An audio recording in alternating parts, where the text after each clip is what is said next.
Welcome to the English Network Bình Phước radio television station and newspaper. And now our headline as usual. Dong Phú Rubber Company posts over $853 billion in revenues. Project on digital government appraised. Prime Minister hold talk with Sultans of Brunei. Politburo issued resolution on biotech development. Ladies and gentlemen, the Dong Phú Rubber Choice Stock Company has held a conference in 2023 attended by leaders from the Vietnam Rubber Industry Group and 170 delegates representing more than 2,000 employees at the company. Overcoming all difficulties and challenges, employees at Dong Phú Rubber made every effort last year to achieve and exceed plans. The areas of rubber trees exceeded 5,600 hectares and latex output was 12,390 tons, reaching 119% of the plan and yielding 2,200 tons per hectare.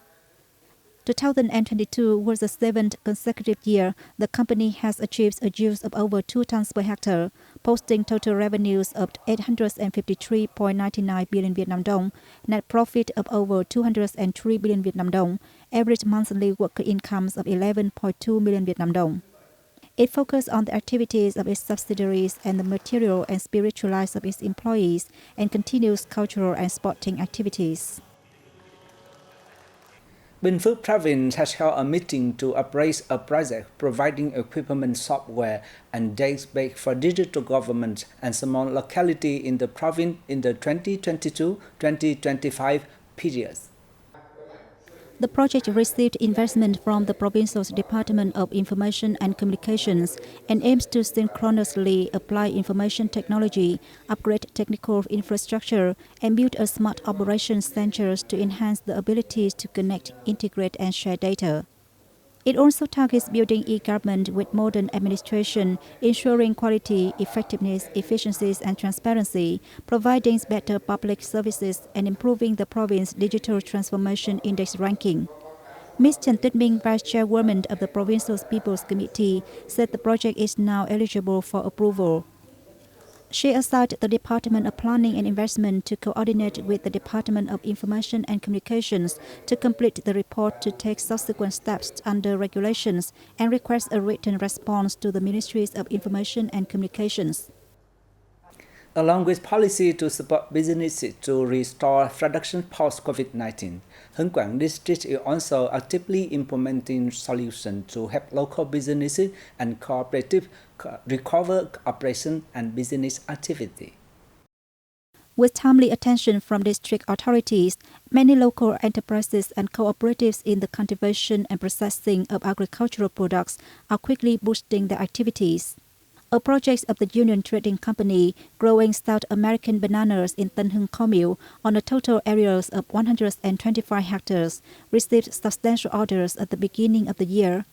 This provides impetus for the company, with the local government helping promote and introduce the bananas to markets of potential.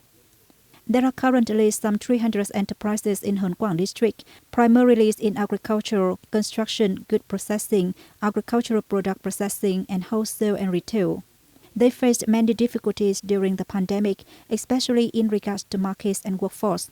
The province improved government management in all fields last year, implemented solutions to improve its administrative reform index, and created favorable conditions for businesses to recover and restore production.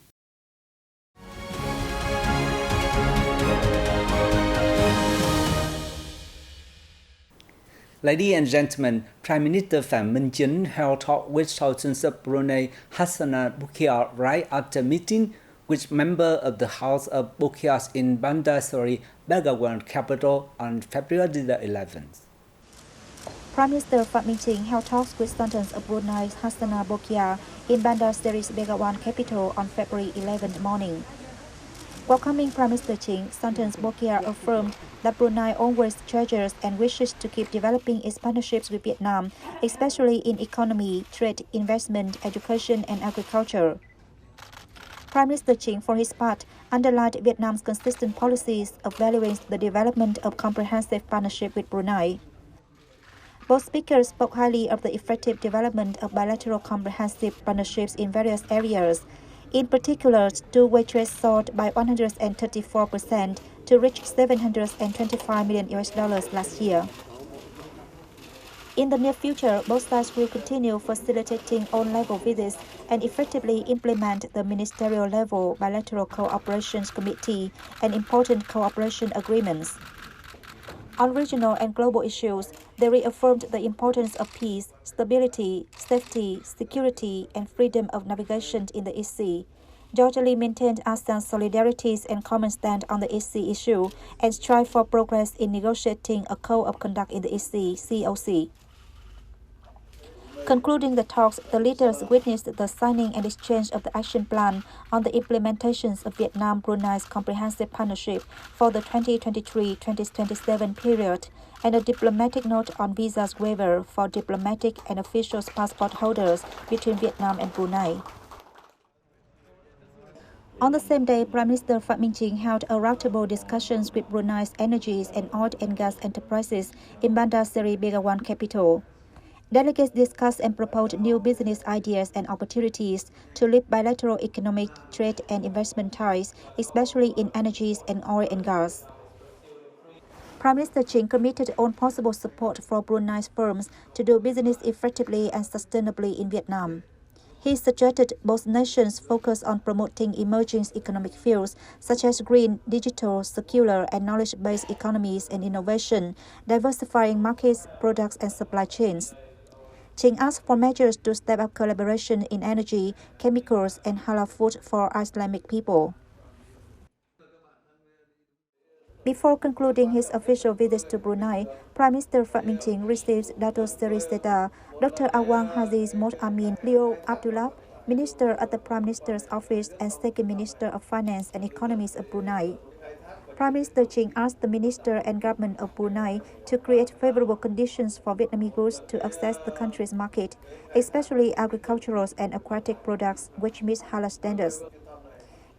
He suggested the two sides soon complete the negotiations of a memorandum of understanding on bilateral cooperations in the fields of agriculture and fisheries in 2023.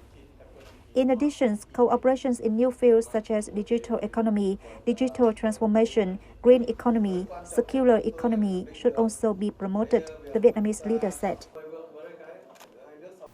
In the early days of this year, Đài Phát Group secured many orders to export its steel products to the US, Canada, Mexico, Puerto Rico, Australia, Malaysia, Hong Kong, China, and Cambodia. In the first month of the year, Đài Phát exports reached 46,000 tons. Also in the month, the group produced 392,000 tons of crude steel, while the sales of construction, billet, and hot-rolled coil steel reached 402,000 tons. With an annual capacity of manufacturing 8.5 million tons of crude steel, Đài Phát now leads the market share in construction steel and steel pipes, with 36% and 29% respectively. Based on the market situation, the group has adjusted its production and business plan flexibly in line with market developments. It is striving to implement the Đài Phát Dung Iron and Steel Production Complex 2 on schedule. On behalf of the Politburo Party General Secretary Nguyễn Phú Trọng has signed a resolution on the development and applications of biotechnology for sustainable development of the country in the new situation. Under the resolution, Vietnam targets becoming one of the top 10 Asian countries in terms of biotech production and services by 2030. The biotech industry will become an important economic and technical sector, with the number of firms increasing by half in terms of investment and growth scale, and half of imported biotech products being replaced. The sector is expected to contribute to 7% of the gross domestic product, GDP. By 2045, Vietnam is expected to have a developed biotech sector in the world, and one of the leading hubs of smart production and services, and biotech startup and innovation in Asia. The sector will add 10 to 15% to the GDP. And that's all for the news today. Thanks for watching BPTV News. Goodbye and see you next time.